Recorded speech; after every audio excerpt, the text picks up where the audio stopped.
నమస్కారం పీటర్ గారు. నమస్తే. సార్, జూబ్లీ హిల్స్ ఉప ఎన్నికల్లో కాంగ్రెస్, బీఆర్ఎస్, బీజేపీ నువ్వా నేనా అన్నట్టుగానే ప్రయత్నిస్తున్నారు. అంటే పొజిషన్ని కాపాడుకోవాలని బీఆర్ఎస్ పార్టీ ప్రయత్నిస్తూ ఉంటే వాళ్ళ సత్తా ఏంటి అని చూపించడానికి కాంగ్రెస్ ప్రయత్నిస్తోంది. అండ్ బీజేపీ కూడా యథావిధిగా ఈ ప్రయత్నాలు జరుగుతూనే ఉన్నాయి.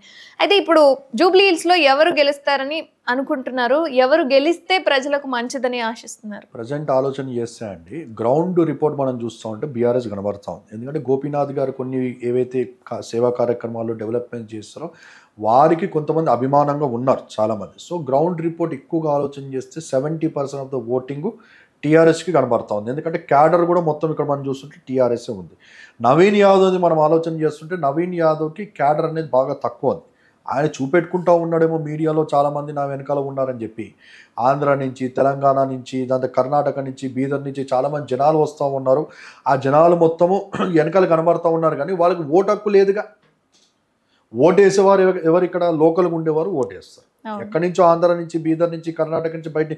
ఇందాకే నాతో ఇంకోళ్ళు అంటా ఉన్నారు, నాతో కార్లో వస్తూ ఉంటే బీహార్ నుంచి సుమారు 20,000 మంది దిగారంట రిగ్గింగ్ చేయడానికి, ఇక్కడ చీటింగ్ చేయడానికి 20,000 మంది బీహార్ నుంచి దిగారని చెప్పి.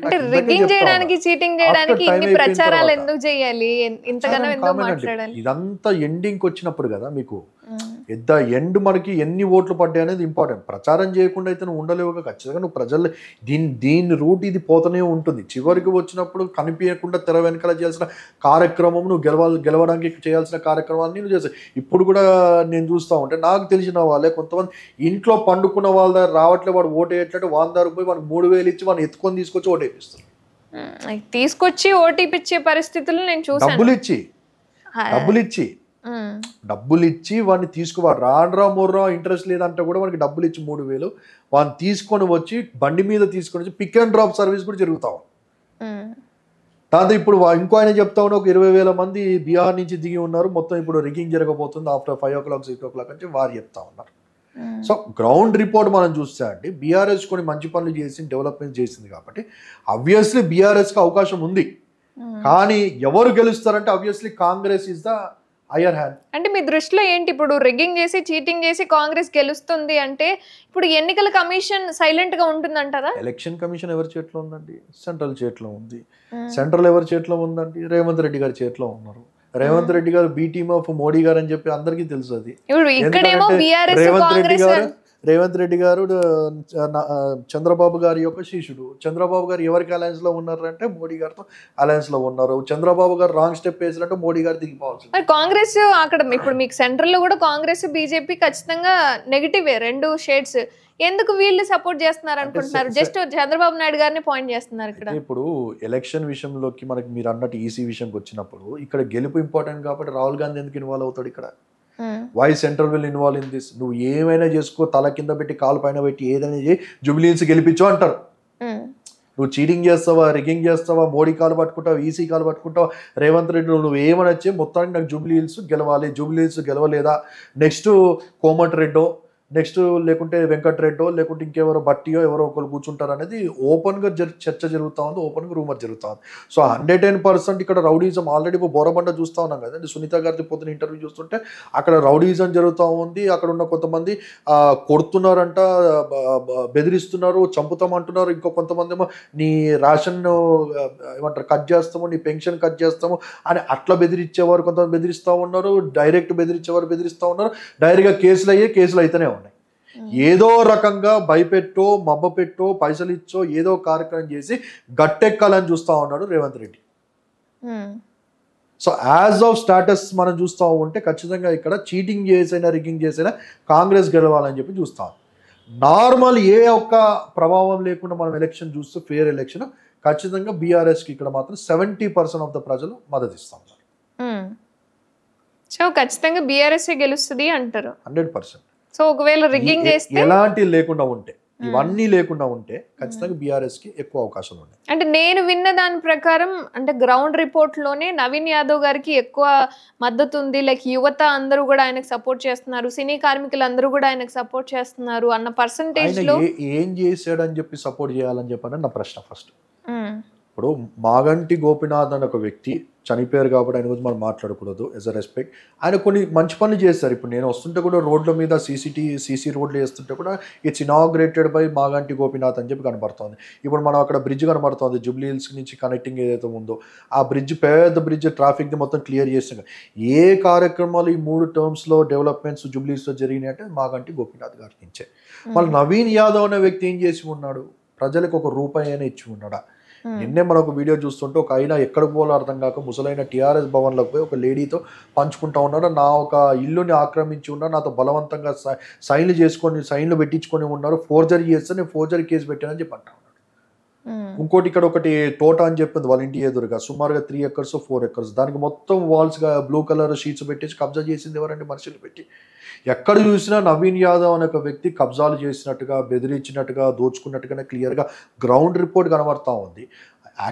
ఆబ్వియస్గా మీరు యువత అన్నప్పుడు యువత will be craze about the hero. ఇప్పుడు ఆయన ఒక మాఫియా లీడర్గానో ఒక మాఫియా హీరోగా కనబడతా ఉన్నారంటే ఆబ్వియస్లీ 110% యువత మొత్తం అటే ఉంటారు కదండి. మంచి పనులు చేసే వారి వైపు ఎవరు ఉంటారండి? మంచితనం అనేది మోసపోవడానికి తప్ప మంచితనం అనేది దేనికి పనికిరాదంటారు. సో అంతే తప్ప ఓటర్స్ మాత్రం బీఆర్ఎస్కి ఉన్నారంటాను.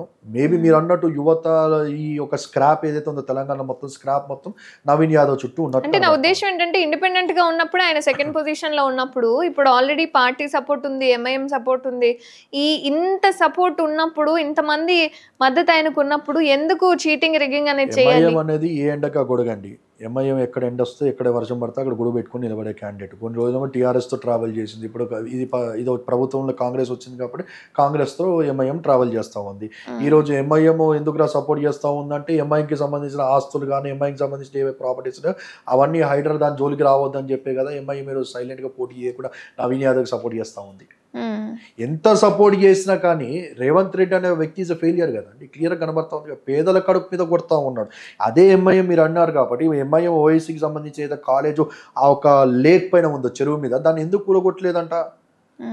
గట్టిగా మాట్లాడితే ఏమంటారు అంటే దానిలో ఈయన ఫ్రీ ఎడ్యుకేషన్ ఇస్తా ఉన్నాడు. విద్యా సంస్థలు ఓకే, నేను అదే వస్తున్నా. విద్యా సంస్థ చాలా మందికి ఫ్రీ ఎడ్యుకేషన్ చేస్తాను. ఓకే, వెల్, ఐ అప్రిషియేట్, చాలా మంచి పని చేస్తాను.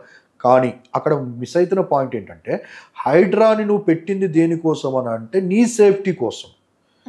మీరు ఇంట్లో ఉంటున్న ఏదైతే ఇల్లే ఉందో రేపన్నాది అది కూలిపోతుంది, మునిగిపోతుంది కాబట్టి మేము తీసేస్తున్నాం అని చెప్పి హైడ్రా అనే కాన్సెప్ట్ని తీసుకొచ్చారు. మళ్ళీ ఇప్పుడు అంత వేల మంది పిల్లలు ఉన్న కాలేజ్ బిల్డింగ్ని ఎట్లా వదిలేస్తా ఉన్నాడు రేవంత్ రెడ్డి అని అడుగుతా ఉన్నాను నేను. పిల్లల ప్రాణాలతో నువ్వు చెలగాటం ఆడతలేవా?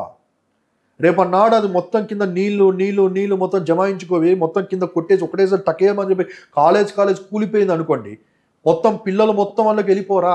ఆలోచన లేదా? నీళ్ళు అనేది జనరల్గా వెళ్తూనే ఉంటాయి, ఫ్లో మనం చెప్పలేము కదా. ఇప్పుడు ఎక్కడ ఉన్న చెరువు కట్ట మీద ఉన్న ప్రతి బిల్డింగ్ని హైడ్రా వచ్చి కూలగొడుతుంది దానికోసం కదా. ఇది చెరువు మీదే ఉంది కాలేజు, ఇల్లులు చెరువు మీదే ఉన్నాయి, మళ్ళీ ఆ ఇల్లుని కూలగొడుతున్నాం, పేద ప్రజల ఇల్లుల్ని. మళ్ళీ ఈ కాలేజ్ అన్ని ఎందుకు కూలగొడుతున్నాయి? ఉట్టి విద్యా సంస్థ పిల్లలు ఉన్నారనే కారణమే తప్ప, but looking at the property, looking at that building, అది కూడా లేకపోయినా ఉంది కదా, ఎందుకు కూలగొట్టవే అని అడుగుతా ఉన్నాను నేను రేవంత్ రెడ్డి. అంతమందికి చదువునిస్తున్నప్పుడు దాన్ని కూలగొట్టకూడదు అన్న థాట్. ఇంకో జాగలు లేవా? ప్రభుత్వ భూములు లేవా? ఎక్కడ కట్టడానికి డబ్బులు కావాలి. జూ పార్క్ ఉంది, నువ్వు దానికి కావాల్సిన ఎక్స్కవేషన్ ఏదైతే ఉందో నువ్వు ఈ ప్రభుత్వం నుంచి నువ్వు పిల్లల ప్రాణాలు ఈజ్ ఇంపార్టెంట్ కదా, వేల మంది ప్రాణాలు కదా. అది రేపు అన్నాడు మంచి ఉండొచ్చు, చెడు ఉండొచ్చు, ఏదైనా జరగవచ్చు అక్కడ, అవును కదా. సో హైడ్రా తీసుకొచ్చింది వాళ్ళ సెల్ఫ్ కోసమే అంటారు. Revanth Reddy is has been miserably failed అండి. Is a miserably failed chief minister. 2.5 సంవత్సరాలు అవుతా ఉంది. ఇప్పటిదాకా నీకు పెన్షన్ కానీ లేకుంటే నీకు రకరకాలుగా చేస్తున్న 55 మేనిఫెస్టో బుక్ ఏదైతుందో ఏదైనా కానీ ఇప్పటిదాకా రేవంత్ రెడ్డి ఫుల్ఫిల్ చేసింది లేదు, ఒక ఫ్రీ బస్సు తప్ప. ఈరోజు కాంగ్రెస్కి ఎందుకు ఓటేయాలని చెప్పి అంటా ఉన్నాను. కాంగ్రెస్కి నాకు ఒక అభిమానం ఉండే, కాంగ్రెస్ అంటే సెంట్రల్ మీద కానీ రాహుల్ గాంధీ గారి మీద కానీ. రేవంత్ రెడ్డి వచ్చిన తర్వాత రేవంత్ రెడ్డి చేస్తున్న పనులు ఏవైతే ఉన్నాయి, పిచ్చి శాస్త్రంలో ఒక తుగ్లక్ పనులు ఏవైతే చేస్తూ ఉన్నాడో దాన్ని బట్టి ప్రజలకు అందరికి విసుకొచ్చేసిందండి. 110% ఈసారి కాంగ్రెస్ ఖచ్చితంగా వచ్చే ఎలక్షన్స్ లో ఓడిపోతాం. ఆల్టర్నేట్ గా ఖచ్చితంగా ప్రజలు ఆల్టర్నేట్ని చూస్తూ ఉన్నారు. ఆల్టర్నేట్గా ఈరోజు మేము కనబడుతున్నాం ఆర్పీఐ పార్టీ తరఫున. ఖచ్చితంగా మేము ఎమర్జ్ అవ్వబోతా ఉన్నాం. ప్రజలు మమ్మల్ని దీవిస్తున్నారు, ఆదరిస్తున్నారు. మాకు ఖచ్చితంగా ప్రజలు, మేము వెళ్తున్న ప్రతి దగ్గర కూడా ప్రజలు మా గురించి మాట్లాడుతూ ఉన్నారు.